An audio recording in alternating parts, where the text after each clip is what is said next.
তো ভিউয়ার্স কেউ তো সবাই কেমন আছেন? আশা করি আপনি সবাই অনেক ভালো আছেন। তো আজকে আসলাম একটা নতুন ভিডিও নিয়ে। আজকে ভিডিওটা মূলত আপনি যে ফোনটা ব্যবহার করেন এই ফোনে কিন্তু অনেক সেটিংস আছে যেগুলো কিন্তু আপনার প্রয়োজন পড়েও না, বা প্রয়োজন থাকলেও আপনি সেটিংসগুলো সম্পর্কে জানেন না। তো সেক্ষেত্রে কিন্তু আপনি অনেক পিছিয়ে আছেন।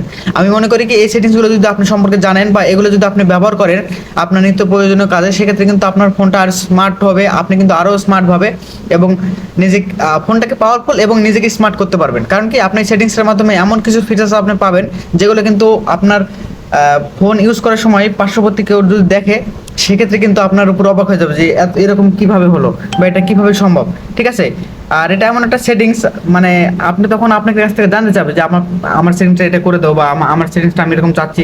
ঠিক আছে, তো অবশ্যই আমি বলবো যে এই সেটিংসগুলো জানা খুবই দরকার প্রত্যেকটা ফোন ইউজারদের জন্য, স্মার্টফোন ইউজারদের জন্য। তো ঠিক আছে, তো আমি সবগুলো সেটিংস আমি দেখাবো। তো প্রথমেই চলে যাচ্ছে সেটিংসে। আর একটা কথা বলে রাখি, আমার এই ফোনটা কিন্তু রেডমি নোট 11 সিরিজের একটা ফোন। তো আশা করি সব কম বেশি সব ফোনে এই সেটিংসগুলো আছে। তারপর তুমি এই সেটিংসগুলো দেখে নাও, যদি তোমার ফোনে থাকে অবশ্যই অ্যাপ্লাই করবা। আর এগুলো কিন্তু অনেক সুন্দর একটা জিনিস আমি মনে করি। তো সেটিংস আসার পরে একটু নিচে স্ক্রল করলে এখানে একটা অপশন আছে, সেটা হলো কি অ্যাডিশনাল সেটিংস। এই যে, তো অ্যাডিশনাল সেটিংসে আমি চলে যাচ্ছি। তো এখানে আসার পরে ম্যানুয়াল উপরে ডেট, টাইম, ল্যাঙ্গুয়েজ এগুলো তো বেসিক্যালি সব ফোনে ওইরকম হয় বা থাকে। তো এখানে একটা অপশন আছে অ্যাসেম্বলিটি।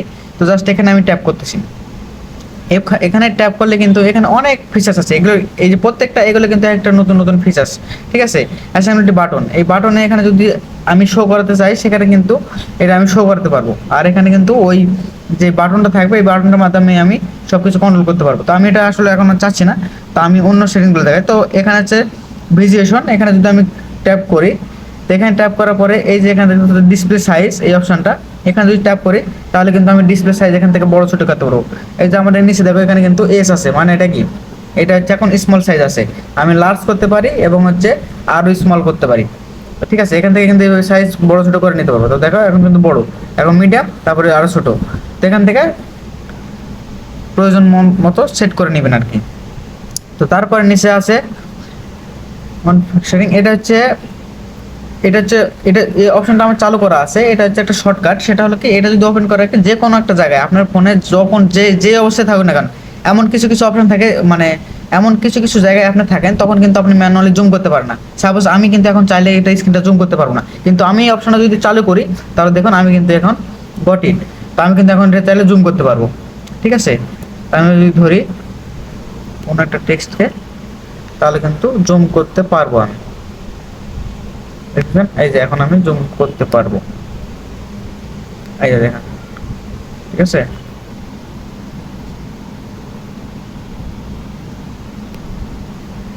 তো এইভাবে কিন্তু জুম করা যাবে। তো আমি এটা বন্ধ করে রাখতেছি, এটা অন করে জাস্ট এখানে গট ইট করে ট্যাপ করার পরে কিন্তু আমি এটা চাইলে অন করতে পারবো। এই যে ঠিক আছে, জুম হয়ে গেছে, কিন্তু অনেক জুম হয়ে গেছে দেখুন। তো আশা করি আপনারা এটা বুঝছেন। তো আমি এটা বন্ধ করতেছি। তারপরে যদি আমি ব্যাকে আসি, ব্যাকে আসার পরে আপনি সেটিংসগুলো দেখে নেন, প্রয়োজন না আপনি পরে ভিডিওটা পজ করে করে মানে আটকে রেখে রেখে আপনি কিন্তু সেটিংসগুলো দেখতে পারেন পরে। তো তারপরে কালার কম্বিনেশন, কালার এখান থেকে আপনি যে কোনো কালার সিলেক্ট করে দেবেন। আমি ডিফল্ট যেটা আছে সেটাই রাখতেছি, আপনার প্রয়োজন অনুযায়ী আপনি আপনার মন মতো কালার এখান থেকে সেট করে নিতে পারেন। ঠিক আছে, আর এখানে নাই, এখানে হাই কন্ট্যাক্ট টেক্সট করে দিতে পারেন, এটা করলে আপনার টেক্সটগুলো একটু হাই হবে। তারপর হায়ারিং এ যদি আসেন এই পাশে আসলে কিন্তু আপনার এখানে ভলিউম আছে, তো ভলিউমটা ম্যানুয়ালি যেরকম থাকে এরকম করে রাখছি। আর ক্যাপশন প্রিফারেন্স এখান থেকে আপনি ওটা অফ করা থাকে, এটা অন করে নিলে আপনার ক্যাপশনটা ইয়ে করবে। তো এটা ওইভাবে আসলে লাগে না। তো আমি আরও কিছু কিছু মানে মেন যেগুলো সেগুলো দেখাচ্ছি। তো এখানে আসার পরে আপনারা এখানে দেখতে পাবেন যে একটা অপশন আছে, এই যে এই অপশনটা, এটা হচ্ছে কি পাওয়ার বাটন ইন কল, মানে আপনার কলে থাকা অবস্থায় আপনি কারোর সাথে কথা বলতেছেন এইরকম অবস্থায় আপনি যদি পাওয়ার বাটনে ট্যাপ করেন তাহলে কিন্তু আপনার ফোনটা কেটে যাবে, ইন্ড হয়ে যাবে, শেষ হয়ে যাবে। তো এটা যদি অন করে রাখেন সেক্ষেত্রে। তারপর হচ্ছে আপনার এই যে অটো রোটেট স্ক্রিন, আমার কিন্তু এটা অফ করা আছে, আমার এটা বিরক্ত লাগে।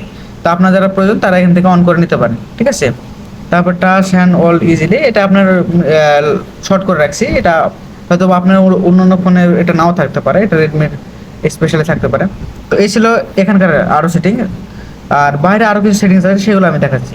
এগুলো হচ্ছে আপনার গ্রেট শর্টকাটে আসার পরে এখানে আপনি কিছু শর্টকাট তৈরি করতে পারবেন। ঠিক আছে, আপনার কিছু মানে পাওয়ার বাটন বা volume button, up down button, এগুলোর মাধ্যমে আপনি কিছু শর্ট তৈরি করতে পারবেন, মানে শর্টকাট। ঠিক আছে, যেমন আপনি পাওয়ার বাটনে যদি প্রেস করে ধরে রাখেন তাহলে কি হবে, আপনার লঞ্চ করবে কি গুগল অ্যাসিস্ট্যান্ট আপনি পাওয়ার প্রেস করে ধরে রাখেন 0.5 সেকেন্ড, তাহলে কিন্তু আপনার গুগল অ্যাসিস্ট্যান্ট অন হবে। তারপরে হচ্ছে টেক স্ক্রিনশটে আপনি দেখুন উপরে কিন্তু একটা অপশন আছে, সেটা হলো কি আমি 3টা আঙুলে যদি উপর থেকে নিচের দিকে সোয়াপ করি ওখানে কিন্তু দেখাচ্ছে আপনার, ঠিক আছে, স্লাইড 3 ফিঙ্গার ডাউন, সেক্ষেত্রে কিন্তু আপনার স্ক্রিনশট হবে। আর দ্বিতীয় এটা কিন্তু অফ করা আসলে আমি অন করে রাখছি। আর নিচের একটা অপশন আছে, সেটা হলো কি ভলিউম বাটন, হচ্ছে volume down button plus power button. আমি যদি এই দুটো প্রেস করে রাখি, মানে ভলিউমের মাইনাস বাটন এবং হচ্ছে পাওয়ার বাটন যদি একসাথে প্রেস করি, সেক্ষেত্রে কিন্তু আমার স্ক্রিনশট হবে। আমি কিন্তু দুটাই অন করে রাখছি, আমার অনেক সময় প্রয়োজন হয়, ওই জন্য আমি রাখছি। তো তারপরে ব্যাক আসলাম, ব্যাক আসার পর হচ্ছে পোর্টাল স্ক্রিনশট, এটা অন করে রাখছি 3টা, ওটা আলাদা করে আবার দিছে। তারপর হচ্ছে কি লঞ্চ ক্যামেরা হচ্ছে কি আমার যে পাওয়ার বাটনে যদি আমি ডবল প্রেস করি সেক্ষেত্রে আমার ক্যামেরাটা লঞ্চ হবে, এটা আমি অফ করে রাখছি। এটা যদি অন করে দিই সেক্ষেত্রে কিন্তু এখানে রিপ্লেস আছে, তো রিপ্লেস করে আমি যেটা চাচ্ছি না, তো আপনি যদি চান এটা অবশ্যই করতে পারেন। তারপর double press power down button when a screen lock, আপনি যদি মানে আপনার যে ভলিউম ডাউন বাটন আছে, মানে ভলিউমের মাইনাস বাটন আছে নিচের বাটন, সেটা যদি 2বার প্রেস করেন তাহলে কিন্তু আপনার লকটা স্ক্রিন হয়ে যাবে, মানে সরি স্ক্রিনটা লক হয়ে যাবে। তো এই ছিল, আরও আছে, সেটা হলো কি আপনার turn on finger flash light, এখানে যদি ট্যাপ করেন এটা কিন্তু অন করা আছে। এটা হচ্ছে কি আমার যদি পাওয়ার বাটন আমি ডবল প্রেস করি সেক্ষেত্রে কিন্তু আমার ফ্ল্যাশ লাইটটা জ্বলে উঠবে, ঠিক আছে। তো এটা কিন্তু অনেক হেল্পফুল, কারণ আপনি অনেক সময় কিন্তু দেখা যাচ্ছে হুট করে মানে খুব দ্রুত আপনার ইয়েটা মানে ফ্ল্যাশ লাইট জ্বালানোর প্রয়োজন পড়ে। তো তখন দেখা যাচ্ছে আপনি ফোন বের করলেন, লক খুললেন, তারপর উপর থেকে সোয়াপ করার পরে আপনার ওই নোটিফিকেশন বার থেকে লাইট জ্বালতে কিন্তু অনেক সময় প্রয়োজন পড়ে। আর আপনি ফোন বের করার সাথে সাথে আপনি পাওয়ার বাটন জাস্ট ট্যাপ করলেন, আপনার লক থাকা অবস্থায় এটা কাজ করবে। যে আপনার ফোন লক আছে, লক খোলারও প্রয়োজন নেই, আপনি যা ডবল প্রেস করবেন আপনার ফ্ল্যাশ লাইট চালু হয়ে যাবে। আবার যদি একটা প্রেস করেন, সিঙ্গেল প্রেস করেন, আপনার তাহলে আবার ফ্ল্যাশ লাইটটা বন্ধ হয়ে যাবে। তো এই হচ্ছে ছিল শর্টকাট। আর আরও কিছু শর্টকাট আছে যেগুলো ওইভাবে আর কি ইয়ে হয় না। তো এখানে দেখুন ডবল ট্যাপ ফিঙ্গারপ্রিন্ট সেন্সর, এটা একটা ডিফল্টভাবে রেখা দিচ্ছে। যদি আপনি আপনার এগুলোর সাথে মনোমত হচ্ছে না, সেক্ষেত্রে আপনি একটা কাজ করতে পারেন, আপনি ডাবল ট্যাপ ফিঙ্গারপ্রিন্ট সেন্সর, আপনার যে ফিঙ্গারপ্রিন্ট সেন্সর বলতে আপনার যে পাওয়ার বাটন, আমার কিন্তু এখানে কিন্তু একটা কথা, সেটা হলো কি আপনার অনেকেই কিন্তু ওই ফিঙ্গারপ্রিন্ট সেন্সর যেটা এখানে কি বলছে দেখেন ভালো করে, ডাবল ট্যাপ ফিঙ্গারপ্রিন্ট সেন্সর কিন্তু অনেক ফোনে কিন্তু আপনার ব্যাকেও থাকে, মানে পিছন পার্টে থাকে, ক্যামেরার নিচে থাকে। আবার অনেকে কিন্তু পাওয়ার বাটনের সাথেও ফিঙ্গারপ্রিন্ট সেন্সর থাকে। তো এই সেন্সরটা আপনার কিন্তু যারা পাওয়ার বাটনের অনেক কাজে লাগাইছেন, পাওয়ার বাটন হচ্ছে সেন্সর আছে, তাদের কিন্তু ক্ষেত্রে কিন্তু এটা নতুন করে আবার অ্যাড করতে পারবেন। যে আপনার সেন্সরে যদি ডাবল প্রেস করেন সেক্ষেত্রে আপনি কী কী চাচ্ছেন, বা আপনার যদি ব্যাক পার্টে আপনার ক্যামেরার নিচে সেন্সর ফিঙ্গারপ্রিন্ট সেন্সর থেকে থাকে, সেক্ষেত্রে আপনি ওখানে যদি প্রেস করেন, ডাবল ট্যাপ করেন, সেক্ষেত্রে আপনি কী চাচ্ছেন এখান থেকে কিন্তু আপনি সিলেক্ট করে দিতে পারেন। তো এই যে নান করা আছে আমার, এখানে যদি ট্যাপ করি তাহলে দেখবেন এখানে কন্ট্রোল সেন্টার, তারপরে হচ্ছে আপনার নোটিফিকেশন শো, তারপরে Google assistant, camera launch, calculator, silent mode, ঠিক আছে। এগুলো কিন্তু আপনি চাইলে এখান থেকে অন করে নিতে পারেন। টেক স্ক্রিনশট, ঠিক আছে। তারপরে টার্ন অন ফ্ল্যাশ লাইট, চাইলে আপনি এখানে ডবল ট্যাপ করবেন, আপনার ফ্ল্যাশ লাইটটা চালু হয়ে যাবে। তো এটা কিন্তু করতে পারেন। তো এই ছিল ভিডিওটি যদি কেমন লাগে, মানে ভিডিওটি কেমন লাগছে অবশ্যই কমেন্টে জানাবেন। আর ভিডিওটি ভালো লাগে লাইক করে চ্যানেলটি সাবস্ক্রাইব করে দেবেন। আর এই ধরনের হেল্পফুল ভিডিও আমার প্রতিনিয়ত এই ভিডিও আপলোড হয় চ্যানেলে, তো অবশ্যই একটা লাইক করবেন আর চ্যানেলটা সাবস্ক্রাইব করবেন। ধন্যবাদ।